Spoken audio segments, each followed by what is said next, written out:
Hello, everybody. Let me get to the law breaking, the illegal activities, the legislation, gaps, loopholes, problems in our legislation. It's a very good thing that the government is looking into the social care sector because it's extremely outdated. It's grown immensely. It's changed the whole industry. Majority of people receiving care now, we're talking about the elderly especially, some not, but basically a huge amount of elderly people are receiving care in their own home. We're not talking about domiciliary carers, which a lot of these articles are based around, or you've seen in the news lately. Domiciliary carers are day carers, people that pop in once a day when people are not that sick yet, or haven't got bad Alzheimer's, or not disabled, or not, they're basically able, mobile. But they need a bit of help now with their cooking and cleaning. So carers will come in for twice, 3 times a day, or once a week, and they pop in and they help them in their own home, cook their meals, or do their shopping, or whatever they need. But the majority of real care, which is thousands, and there's thousands, there's many companies. I actually was quite shocked by seeing the survey hit the news recently of how many care agencies, companies, many different people start their own ones out there. And it's very difficult to gauge the amount of real live-in carers in the agency because we haven't really done a proper thing into the sector.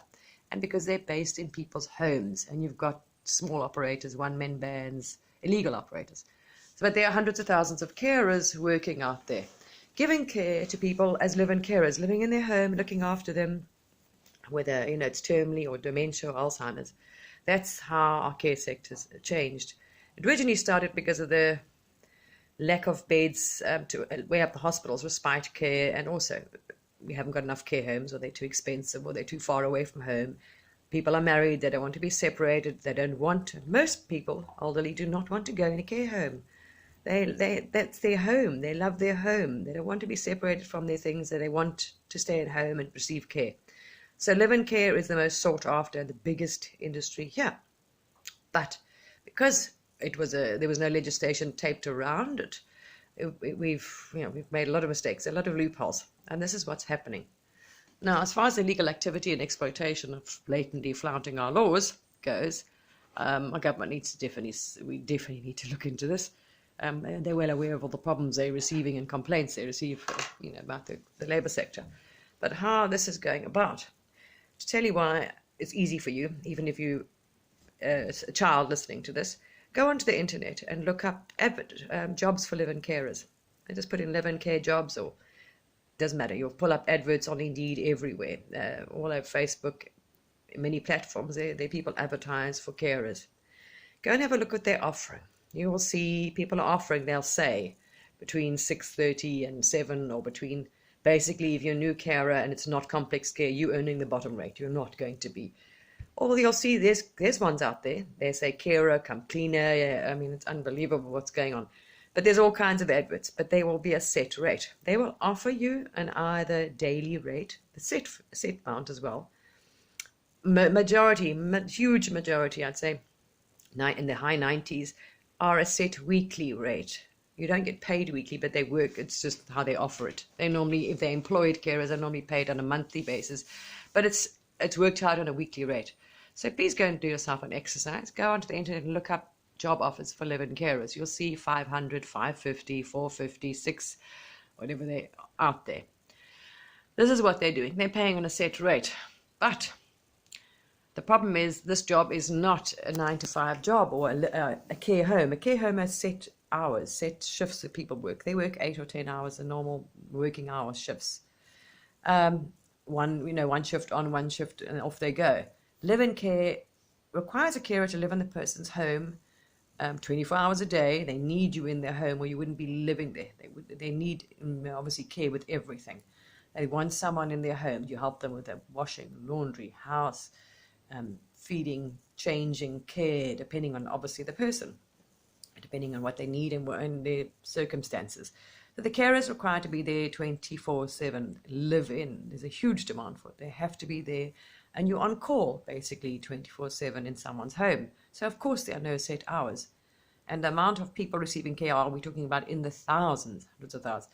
So it depends on the person. Particularly, it will depend on your client and the day. So there are no set hours at all. You cannot predict it. You cannot predict it even from a day to day, because your client can get sick and you end up working longer hours, or they basically have to be there. And they work around what we call as person-centered care in the Care Act, which means you cannot dictate to the person their lifestyle, what they can do, how they live their life, what hours they can eat, when they should go get up. You can't tell them, well, I'm starting at 8 and I'm working, till 5. Or it doesn't work like that. You can't dictate their life to them. So you have to work around their whatever sleeping patterns. If they get up at 8 every morning and go to bed at 10 every night, or secondly, you have your reason why you need to be there 24/7. They need your assistance sometimes at night, sometimes plenty times at night, whether it's with the toileting, whether they need medication, whether it's pain, depending on the person. So yes, they're on call and they have to work very long hours. The average working hours, according statistically, and you can do a survey, which I did. That's why I have these facts, and I've spoken to thousands of carers, and I've got the survey as well. The average working day is 12. Most carers are working over 13 hours a day. Some of them are unlucky if they get in a bad placement where they're working 15 hours a day average, being woken up many times a night. It's actually very dangerous, the circumstances where people should actually be in a care home or receiving 2 carers. But it doesn't happen because of costs. So you often get one carer put in that position where she's working unbelievable hours and not getting enough sleep because they're not putting in 2 carers, a night carer and a day carer, when the care becomes, or the person demand is too high. Whether the client, obviously, they're going through an agency, they're paying so much to the agency they don't want to, or whether they haven't got the money, or whether, I don't know, whatever the story is. So a lot of carers are doing this. A few that are with people that have maybe just mild dementia, and they're mobile, and they're pretty quiet, and they have a very set routine, and they don't stay up late. They're not late night people. Those carers are probably going to be actually working a 10-hour day. So the minimum you're going to work, the minimum you'll work is a 10-hour day, and that is because you will get a 2-hour break. That allows you to get a break because the person's normally up and about and awake for 12 hours. Your working day is 12 hours, no way less than that. But because they have a low need, that person's able to take a 2-hour break, and their whole, they're not going to be woken up at night, basically. Very seldom. Sometimes you do. It doesn't matter on your person if they get sick or something happens. So yes, the minimum is a 10-hour day. Now, so agencies know this, obviously, and they wouldn't be in the business. In order to work around this or to provide that service, in order to fall under the Care Standards Act and safe and person-centered care, you have to sign an opt-out clause or 0-hour contract, because there are no set hours, and you can't also set the job because your patient can die, and people can't do it long term. Obviously, it's exhausting. You're 24/7, 7 days a week in that person's house. So depending on the carer and where they live and their circumstances, some will choose to work 3 weeks on, take a week off. Some will work 2 weeks on, 2 weeks off, depending on. Some will work 3 months, depending on how, or a month on and a week off. So you have to do that because it can be very tiring and very straining and it's very strenuous, mentally, emotionally, and physically. If you're exhausted and you're working very long hours, emotionally taxing. So they work under 0-hour contracts, or in their contract be an opt-out clause, or the new trend now, which is even more exploitative and purposely done, is they're putting them under so-called self-employed contracts. Although they have a contract with the agency has a contract with a client. They are not quoting the rates. Their rate is set by the agency. It's dictated. They don't have a choice. They can't do the quote and assess the job. Often not correct either what they're told and the money they're offered. When they get there, the care is far more complex because no one's actually done a physical assessment, and now you're stuck with that rate. You can't change it because it's a lot of nonsense. So basically, all the agencies, please go on the internet and have a look. They will say there's a set rate. So they're offering a set rate for no set working hours. This is not a 9 to 5, no set hours, no set breaks. But we're doing it. So the government was well aware of all the exploitation going on with the 0-hour contracts and things. So the government, as we know, as of April this year, put out a new legislation hoping, we've got many loopholes, we didn't make it as hard enough, that everybody's working hours need to be on their pay slip. People are working a variable hour contracts, which is this, a variable hour job, or 0 hours or opt-out, have to have all the hours on their pay slip. This has been completely ignored by the care sector. They completely, absolutely, blatantly disregarded that. Didn't do it. They're still doing a set wages. They're not recording. No one's given timesheets. The hours are not being recorded. Their contracts. So a carer goes to an agency looking for a job. They see an advert. Right, great, go there. And they're told whatever. It doesn't mean it's correct. Yes, no, it's wonderful. Sometimes they don't have a clue what they're walking into, or they're given jobs they don't, be honest with them, and the job is very bad because every carer is on a way. They can't manage with the hours. They don't tell them that. So they go there and they say, right, we're going to pay you £550 a week. Carer thinks that, like any normal person, it's illegal. You have to pay someone for all the hours they work. They either sign a contract with the agency, which is as an employer or whatever they're doing, employed, or even if it's self-employed. Most of their contracts do not have the actual financial package for some reason, very cleverly.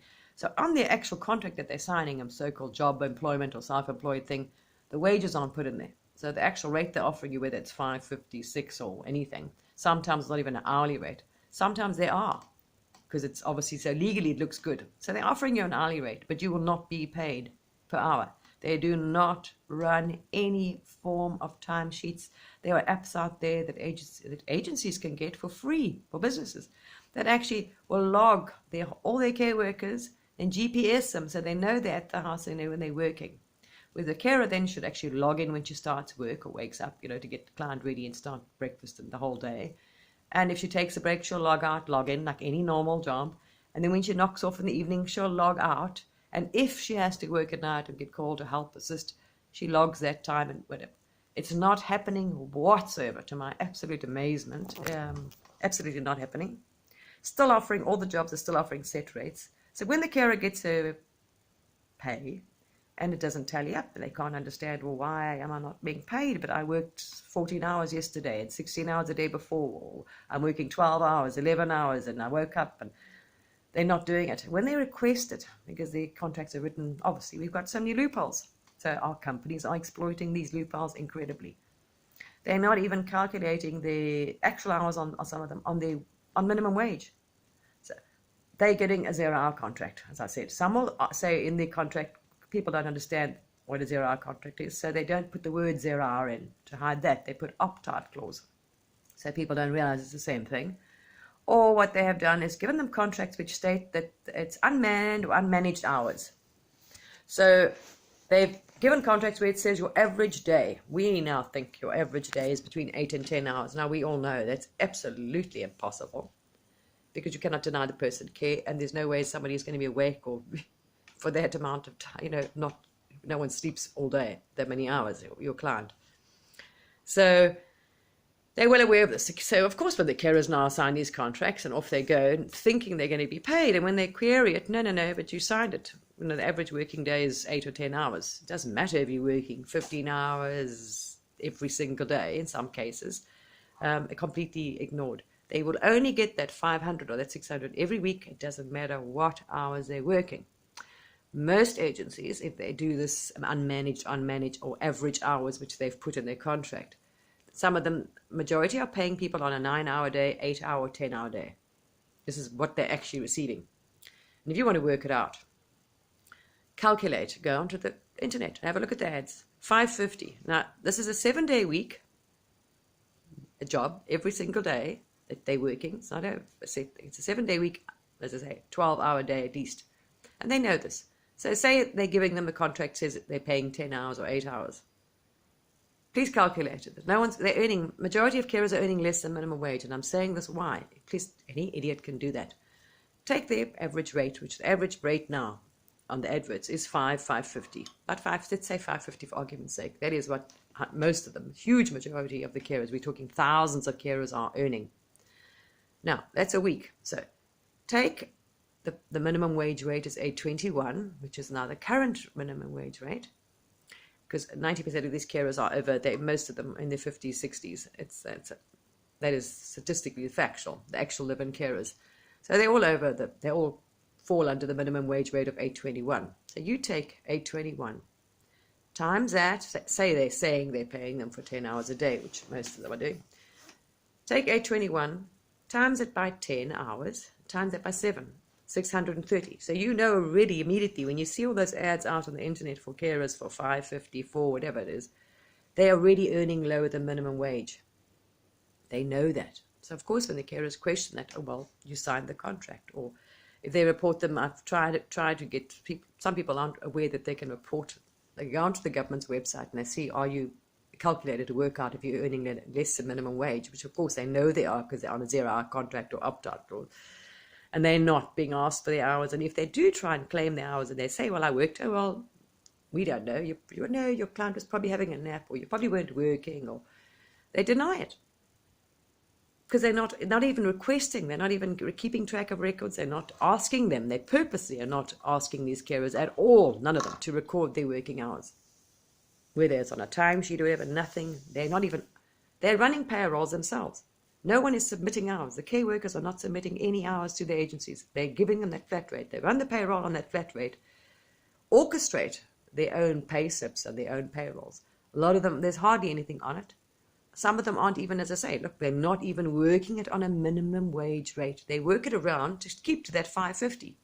So they engineer it in order that it works out to 550. Now let's take off the tax and whatever else we need. Unbelievable. People have complained. As I say, they've been told, oh no, if they've gone to the tribunal, unfortunately, we haven't got very educated people, maybe unlucky, because the carer was told, oh, sorry, but you signed the contract. But the contract's illegal because you're not paying. They are earning less than minimum wage. They've signed an opt-out clause. They're being paid lower than minimum wage because the hours are not being actually recorded or even paid for. Also, I know one girl recently from one of the very well-known big agencies, many staff, really, they're all paying their staff. They told their staff they're earning, they say, the agency is telling them, we're paying you 10 or 11 hour a day. But this woman is not silly. She looks at her pay slip and that's very strange. She's getting way little and it doesn't make sense. She can't get to where they're getting this at all, this figure. Even if you work it out on minimum wage, it's not minimum wage. It's way below minimum wage. Anyway, you can have a look at the pay slips. I mean, they'll say they're working it out on 7.7. They're putting in their own rates, their own times, their own hourly rate in order for it to work out to whatever they've advertised, their 550. It's unbelievably exploitation. Anyway, I did speak to the agency, the inspectorate agencies, and I'm going to submit, I said to the girls, send me a lot of your contracts and pay slips so they'll actually see what's going on. A lot of them aren't even given leave. They're not even aware that they're supposed to get leave. It doesn't even reflect on their pay slips. Every single deduction is not broken down at all. I can't make sense. No one can make sense of their pay slip. But when you see the contract together with the pay slips, and you'll understand, you'll realize how they're doing it. And same with the self-employed. So there's a massive, they're absolutely ignoring the government's legislation, that they have to actually put all their hours on there. Because it doesn't say, because there's no law, that you have to record all their hours. We made a mistake. So nobody is recording all the hours. So they're putting in the hours that they say the carer worker's working. They don't even see the carer. They're not even, sometimes not even the same town or city. All these things are done on the phone. The actual care plans are not even done themselves. They're done by the client, whose family tell them they think, but they know what the care is. The carer is sent there when the agency hasn't even seen the care plan, hasn't a clue what the actual assessments or needs are. They don't have a clue what the carer is working. They're not even asking them. But they know the clients have a set routine. It's easy to verify. It's easy to ask the client or family to record it.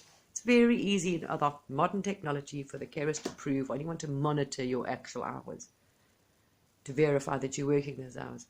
So yes, we've got all these people working under 0-hour contracts, opt-out clauses, who are not being paid hourly, not even being paid minimum wage rate. A lot of them are also going on exploiting the client. What I found out, where we've got if you go online, we've got the stipends which you can take off for accommodation. Now, the accommodation's been provided by the actual client, who's already paying the agency plenty of money. They're providing the actual accommodation, and sometimes the food's in the package, sometimes they get food allowance as well, which is taken off. So what they're doing is, in some agencies, they're paying these carers their also way below minimum wage, not even paying them the hours. Then what they're doing is charging them the stipends. So they're taking off the because it's not, the government has put it openly, so anyone in any industry can use it, even though this industry shouldn't be, because you cannot do the job of not living in there. It's a request and a need and a want by the client. Even if you wanted to take it off, the law, it doesn't matter what you deduct or not out, you still pay them for every hour they work at a minimum wage rate, then you can take your deductions off. This doesn't happen. So yes, I looked at that and I was horrified to find out, and I've seen the proof of it, where they're charging the carers for accommodation, but they're not reimbursing the client. So the agency is taking it from the carers' money on top of this, taking deductions off for the stipends for accommodation provided, not reimbursing the client, who's paying an absolute fortune, as we know what they charge for care. They're taking food deductions off, all kinds of things, or sometimes even when it's horrendous, where they're paying double pay, double time for bank holidays. They're charging the client, I should say. So on bank holidays, the client is paying double for the carer, but the carer is not being paid for the bank holidays. Unbelievable amount of exploitation in this business. We've left so many loopholes open. It's absolutely frightening. And when the carers sometimes phone, well, Care Quality Commission doesn't oversee the side of the business at all. They don't even do home inspections, so nobody knows what care the people are actually giving you, because no one does it. They expect the agencies to check on their own carers, which they can't because they're miles away, not even the same town. They have them all over the country. QC doesn't do it. QC doesn't take any complaints about workers' abuse. They're not getting the right hours. When they phone ACAS or any of them, they're told, no, the legislation says carers must get 11 hours uninterrupted rest and sleep between shifts. Of course it doesn't happen. That's why you're signing an opt-out clause. You can't work. You cannot deny someone care if they need longer hours or wake you up.